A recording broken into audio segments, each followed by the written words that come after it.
Bonjour à tous et bienvenue sur Studio PM France pour cette deuxième émission spéciale législative. Aujourd'hui, nous recevons Béatrice Pirat, candidate dans cette troisième circonscription des Vosges pour la nouvelle Union populaire écologique et sociale. Bonjour Béatrice Pirat. Bonjour Pierre. Merci d'avoir accepté cette invitation. Merci pour votre invitation. Alors je précise quand même avant de commencer qu'il devait s'agir d'un débat entre la candidate du Parti Reconquête, Madame Herbe, et vous-même, mais que cette dernière a refusé de débattre avec vous aujourd'hui. Mais que je trouvais ça normal de vous inviter pour que vous puissiez exposer vos propositions et s'adresser à la communauté. Je vais débattre avec moi-même. Voilà, c'est ça. D'accord. Exactement, c'est le principe du jour. Voilà.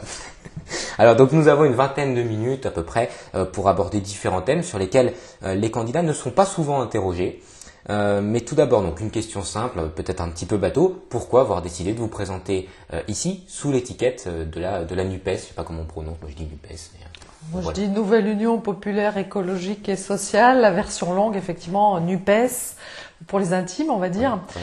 Donc pourquoi m'être présentée ici Aujourd'hui, je suis conseillère municipale dans les Yvelines. Pour des questions professionnelles, je travaille en Île-de-France.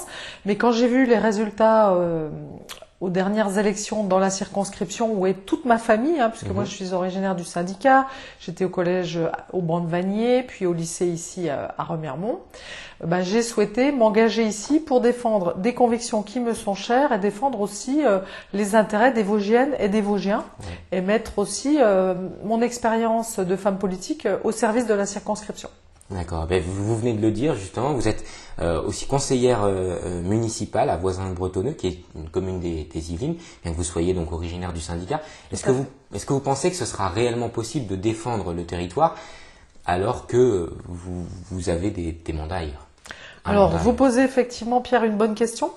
Je pense que, en tant que député, il est nécessaire d'être dans le territoire. Donc, après mon élection, j'ai prévu d'habiter dans ma maison du syndicat, de suspendre mon contrat de travail comme le permet la loi, et également de suspendre mon mandat de conseillère municipale pour être implantée dans la circonscription et me consacrer, contrairement aux députés actuels, entièrement au mandat de député de la circonscription.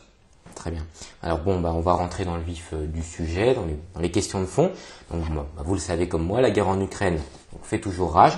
Et dans ce contexte, alors certains politiques proposent de sortir de l'OTAN en réarmant ou pas la France. Alors quelle est la position que vous défendrez à l'Assemblée sur ces sujets, donc sur l'OTAN, sur le réarmement de la France, si vous êtes élu?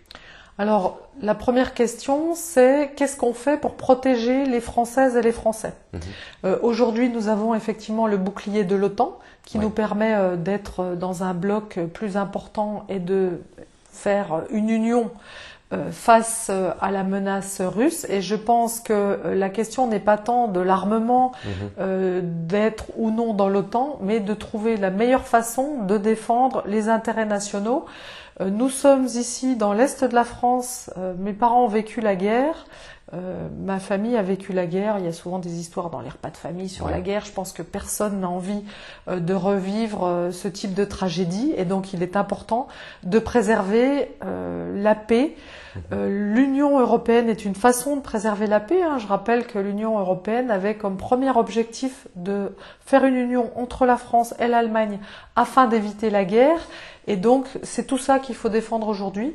Et rester dans l'OTAN paraît être la solution la plus adéquate. D'accord. Mais du coup, sur l'Union européenne, vous avez quand même des désaccords internes au sein de la NUPES, puisque Jean-Luc Mélenchon prône plutôt une sortie de l'Union européenne ou une suspension de certains accords. Vous êtes Europe Écologie Les Verts de base. Et donc, quelle est vraiment votre ligne concernant l'Union européenne? Est-ce que vous défendez une France forte dans l'Union européenne, une France complètement intégrée, ou plutôt une mise en retrait de la France? Alors effectivement, moi je suis non seulement Europe Écologie Les Verts, avec Europe comme premier terme, mais je suis également une Européenne convaincue. Moi je fais partie de la génération qui a vécu Erasmus. Alors moi j'ai fait Erasmus au Portugal. Pourquoi le Portugal? Parce que je parlais déjà anglais et allemand et j'ai choisi d'apprendre une langue du Sud, donc j'ai appris le portugais en 4 semaines. D'accord. Après, j'ai vécu au Brésil, donc ça m'a permis d'améliorer un peu ma maîtrise de la langue lusophone. Ouais. Tout ça pour dire que concernant l'Europe, effectivement, dans le cadre de la NUPES, il y a eu des accords entre les parties pour réussir à faire un programme commun sur un socle commun. Il y a eu des tensions sur le sujet de l'Europe, vous avez raison de le signaler, puisqu'effectivement, la France insoumise a plutôt une volonté de renverser la table sur les sujets des traités européens. Par contre, Europe Écologie Les Verts est très profondément un parti très profondément européen. Donc l'accord qui a été trouvé, c'est de maintenir l'Europe, maintenir l'Union européenne, mais de se donner la possibilité de renégocier des traitements européens qui pourraient être en défaveur de la France. Oui, vous parliez d'Erasmus et donc sur le thème de l'éducation, on peut aussi enchaîner. J'ai lu un petit peu votre programme et donc concernant les cantines scolaires, j'ai vu que vous proposiez de les rendre gratuites pour tous. Tout à fait. Toutes et tous. Mais quelle nourriture souhaitez-vous servir aux élèves quand on sait quand même qu'il s'agit principalement de nourriture industrielle qui est actuellement proposée? Si on la rend gratuite, est-ce qu'il ne faut pas aussi améliorer la qualité? Tout à fait d'accord avec vous. Le but est de permettre à toutes les Françaises, tous les Français qui mangent dans les cantines scolaires déjà de manger tous les jours et de manger une nourriture saine de qualité. Pour nous, ça veut dire une nourriture bio, locale, qui vient en circuit court, de façon aussi à promouvoir l'emploi local et aussi à éviter des problèmes liés à la malbouffe. Je pense à différentes... ce qu'on peut connaître, et c'est pour ça qu'on a des pubs à la télé, manger 5 fruits et légumes par jour, etc. Donc, l'idée est d'avoir un système vertueux, bien sûr pour les élèves à l'école avec une cantine de qualité, une nourriture locale, et également inciter de la production locale, en circuit court, dans des techniques bio pour préserver l'environnement et garantir le cadre de vie que nous connaissons aujourd'hui. Ouais, toujours sur les produits de première nécessité, vous proposez également de faire de l'eau un bien commun. Alors, tout à fait. J'ai lu cette phrase dans votre programme. Pouvez-vous développer cette pensée? Alors tout à fait. Alors c'est bien Pierre que vous me posiez la question parce que c'est vraiment un thème qui m'est très cher. D'ailleurs, celles et ceux qui nous suivent et qui ont vu les autres débats et qui ont lu également les articles dans la presse ont dû noter que je parlais systématiquement de l'eau. Je pense que l'eau sera l'enjeu du XXIe siècle. À l'heure qu'on est aujourd'hui, on a en France 24 départements qui sont déjà en alerte sécheresse. Donc c'est vraiment un sujet et dans le programme de la NUPES, nous défendons l'accès à l'eau pour toutes et tous avec un haut commissariat à l'eau. Qu'est-ce que ça veut dire? Ça veut dire que l'eau est un bien qui est nécessaire à la vie de tout être humain. Physiologiquement, on ne peut pas vivre plus d'une journée sans eau alors qu'on peut jeûner quelques jours. Je ne parle pas des programmes de jeûne, des médecines alternatives. Donc vous proposez un accès gratuit au premier mètre cube d'eau ou c'était ça qui était défendu par Jean-Luc Mélenchon? Alors la volonté est d'abord de lutter contre la dérive capitalistique de l'eau et que l'eau devienne un bien sur lequel des entreprises internationales gagnent de l'argent au détriment du maintien de l'eau. Je pense notamment à l'entretien des réseaux avec des risques de fuite. Je pense à l'exemple de la ville de Paris, quand même la plus grande ville de notre pays, qui est revenue à une régie municipale d'eau pour défendre l'eau comme un bien commun. Et je pense aussi dans la circonscription à la ville de la Bresse, qui a une régie municipale d'eau également. D'accord. Bon, on ne peut pas faire... Bon, voilà, je pense qu'on a fait le tour de cette question-là. On ne peut pas faire un débat sans parler de pouvoir d'achat. Certaines mesures évoquées sont l'augmentation du SMIC, le blocage des prix, mais comment on rend vraiment la France plus forte, comment on avance vers le plein emploi et finalement comment on avance vers un meilleur niveau de vie global. Quelle est la ligne à ce niveau-là? C'est peut-être pas en faisant une ou deux mesures comme ça, blocage des prix, etc. Oui, comment on redynamise finalement la France? Alors effectivement, ce que nous proposons à travers le programme NUPES, qui comprend quand même 650 mesures, c'est tout un programme pour, d'une part, redynamiser l'emploi local. C'est un vrai sujet ici dans notre circonscription. On a la vallée de la Moselle où il y a eu des villes qui ont de moins en moins d'habitants parce qu'il y a de moins en moins d'emplois. Donc le but est de redynamiser le tissu local. Vous avez parlé de la mesure du SMIC à 1 500 €, un minimum d'autonomie pour les jeunes à 1 063 €, également pour les retraités 1 063 € minimum par mois, parce que c'est le minimum, le seuil de pauvreté dans un pays comme la France. Donc le but est de redynamiser tout ça. Et puis un sujet qui est quand même important, parce que hier j'étais à la foire à Montchamp, à Ventron, au Tillot, en visite d'entreprises, de restaurateurs, d'aide de maintien à domicile. Un sujet qui revient souvent, c'est la difficulté de trouver des personnes à employer. Pourquoi ? Parce que nous sommes dans une circonscription rurale avec des difficultés pour la mobilité. Donc en fait, ce sujet autour de l'emploi, autour du pouvoir d'achat, du niveau de vie, en fait c'est un élément qui entre dans un programme global de mobilité, d'accès au logement, pour permettre de trouver une réponse aux employeurs. C'est quand même triste d'entendre des restaurateurs de Jarramé qui nous indiquent ne pas pouvoir ouvrir leurs établissements parce qu'il manque de personnel. Donc il faut trouver en partenariat bien sûr avec les professionnels, et je pense à l'union des professionnels de proximité, l'U2P à laquelle j'étais lundi soir à Épinal, et je pense également aux organisations syndicales et également aux différentes associations qui composent le tissu local, pour trouver la meilleure réponse et trouver des solutions, parce qu'en fait il n'y a peut-être pas de solution unique, mais des solutions qui devront être adaptées à chaque cas. Mais justement, par rapport à l'emploi, donc il y a d'un côté des restaurateurs donc qui n'arrivent pas à embaucher, d'un côté un taux de chômage assez élevé. Finalement, est-ce que ce qui avait été prôné, je reprends encore Jean-Luc Mélenchon parce que bon bah voilà, ça a été un peu, enfin c'est le parti un peu leader de la NUPES, même si l'idée c'est une alliance bien entendu, mais il proposait une réduction du temps de travail. Est-ce que pour vous c'est une solution pour lutter contre le chômage, mais est-ce que d'un côté, finalement, ça risque pas de freiner les entreprises et donc d'être une mesure contre-productive ? Alors effectivement, il y a une volonté de passer aux 32 heures par semaine de façon générale, mais après, ça n'exclut pas des accords de branche dans certains secteurs d'activité, parce que forcément, quand on travaille dans la santé, dans le tourisme, dans les transports, le travail n'est pas que du lundi au vendredi, mais il y a des plages horaires qui sont plus compliquées. Alors ce qu'on entend, c'est qu'effectivement, il y a une volonté pour les employés de trouver un équilibre entre la vie professionnelle et la vie personnelle. Et le secteur de la restauration est un des secteurs les plus touchés, parce que dans la restauration, on travaille tard le soir, on travaille le samedi, on travaille le dimanche, on travaille pendant que les autres se reposent et sont en vacances. Et effectivement, c'est un secteur qui souffre beaucoup. Alors on a entendu aussi des choses différentes, c'est-à-dire au lieu de proposer des emplois à des jeunes, proposer aussi des emplois à des personnes en cours de carrière. On nous parlait de l'embauche d'une personne de 56 ans.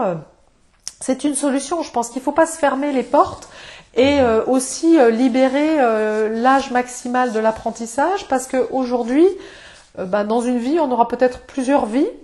Vous êtes déjà étudiant et présentateur d'émissions, mais peut-être que vous ferez d'autres métiers, peut-être que dans votre vie, vous enchaînerez différentes carrières. Et je pense qu'il faut rester, le monde devient de plus en plus incertain, et il faut rester très souple et très flexible. Très flexible, voilà. Donc pas forcément 32 heures pour tous, tout le monde. Voilà. La réponse, c'est plus une réponse à la carte. Comment trouver une solution? Mais ça fait quand même mal au cœur d'entendre des professionnels qui ont des emplois à proposer, qui ont énormément de difficultés pour le recrutement.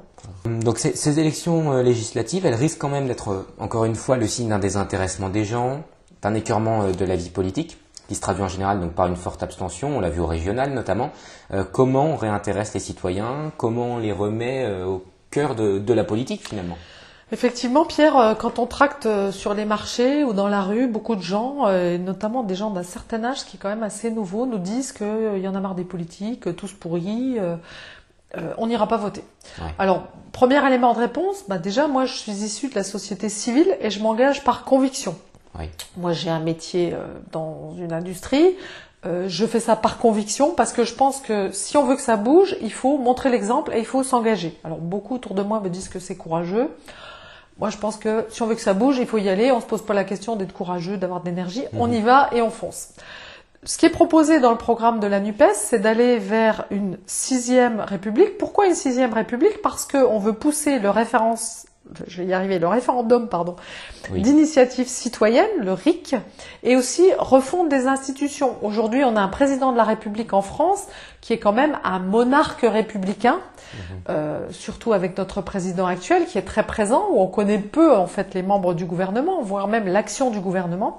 Il est important de redonner la confiance entre les Françaises et les Français et les politiques, et pourquoi pas imposer aussi aux politiciennes et aux politiciens une exemplarité. Je pense notamment à un casier judiciaire vierge. Il y a beaucoup de professions où il est nécessaire de montrer page blanche au niveau judiciaire pour être embauché et avoir l'emploi. Je pense qu'un politicien ou une politicienne doivent être les premiers à être exemplaires. Et par rapport à ce référendum d'initiative citoyenne, ce serait donc aux alentours de 500 000 signatures, si j'ai bien compris. Mais est-ce que ça risque pas de saturer la machine parlementaire avec finalement des projets de loi soumis en permanence? Alors, il est clair qu'il faut utiliser ce RIC, référendum d'initiative citoyenne à bon escient, et ne pas faire des référendums sans arrêt. Mais il est aussi important de consulter les Françaises et les Français sur des sujets qui nous concernent tous. Parce que ces élections législatives, c'est aussi un choix politique pour les 5 années à venir, où on décide soit de continuer comme on est aujourd'hui, de réduire les services publics, d'aller vers de l'éducation qui va être de plus en plus payante pour les études supérieures, d'augmenter les clivages et les différences entre les plus riches et les plus pauvres dans notre pays, ou bien de faire bouger les lignes, de mettre l'humain au cœur du dispositif avec le programme de la NUPES et des élus NUPES qui vont pouvoir faire bouger les lignes. Bien, merci. Vous avez quasiment fait votre conclusion, mais je vous donne quand même, puisque c'était prévu, qu'il y ait quand même une carte blanche de 2 minutes. Donc, si vous souhaitez aborder le sujet de votre choix, pourquoi pas la jeunesse, par exemple, on n'en a pas tellement parlé, ou plus localement, voilà, pour convaincre peut-être encore les... Alors, je vais quand même parler d'écologie, parce que je suis quand même encartée chez Europe Écologie Les Verts. Alors, comme je précise à chaque fois, moi, je fais partie des écologistes qui sont pour la chasse, parce que je pense qu'il faut réguler notamment le grand gibier qu'on a ici dans le massif. Et il est important parce que mon attachement au territoire, c'est aussi parce que j'ai eu la chance de grandir ici, dans une nature préservée, avec des terres agricoles qui sont protégées, des faibles utilisations de pesticides, de produits agrotoxiques, la forêt qui est très présente dans notre circonscription, la voie verte qui nous permet de circuler à vélo, de faire de l'exercice physique, de faire du sport. Et je pense qu'il est nécessaire de maintenir cette harmonie entre l'homme et la nature pour garantir aussi l'avenir de votre génération. Parce qu'aujourd'hui, il y a quand même une préoccupation. Si on regarde les élections présidentielles, moins d'1% du temps de parole sur le sujet de l'écologie, alors que c'est quand même un sujet de préoccupation pour la plupart des jeunes. Je pense qu'il est important de faire bouger les lignes, et c'est une des raisons pour lesquelles dans le programme de la NUPES, il y a plus de 100 propositions qui concernent l'écologie. Bien, merci. Merci Béatrice Pirat. De toute façon, j'invite les gens à aller lire ce programme qui est, je crois, en ligne de toute façon. Tout à fait, le programme est en ligne, et plus d'informations également sur le site béatricepirat2022.fr. Et merci Pierre pour cette interview en débat avec moi-même. Et voilà, exactement. Merci d'avoir accepté cette interview. Et je le rappelle, vous êtes la candidate de la nouvelle Union populaire écologique et sociale sur cette 3e circonscription des Vosges. Tout à fait. Voilà. Merci à vous d'avoir aussi regardé cette émission. N'hésitez pas à la partager, à la relayer sur les réseaux sociaux, et à très bientôt sur Studio PM France.